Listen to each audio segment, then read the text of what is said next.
Möödunud nädalal väga paljud meie kolleegid saatsid ka Euroopa Komisjonile muideks kirja, mis puudutab just nimelt neid piiririkkumisi, droonirünnakuid või droonide kohustamisi.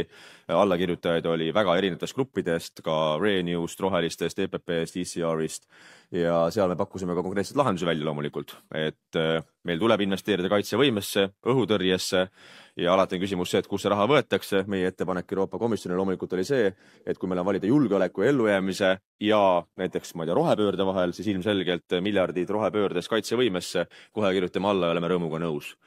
Aga samal ajal minul isiklikult ei ole mingit usku sellesse, et nüüd Euroopa ühiselt tegutseb, Euroopa ühiselt kaitseb meie julgeolekut. Samal ajal me oleme suurim importija Vene gaasile, maksame miljardeid. Samal ajal ma saan täiesti inimlikult aru ka Lõuna-Euroopa riikidest, Lääne-Euroopa riikidest, kelle jaoks võib-olla julgeolek ei olegi niivõrd muret tekitav, nagu on Eestile või Soomele või Poolale. Seetõttu realistlik lahendus on see, et Baltikum, Poola, Soome, Rootsi peavad rohkem koostööd tegema, sest me ei saa alati loota Saksamaale ja Prantsusmaale või Itaaliale, paraku. Aga see on reaalsus. Aitäh!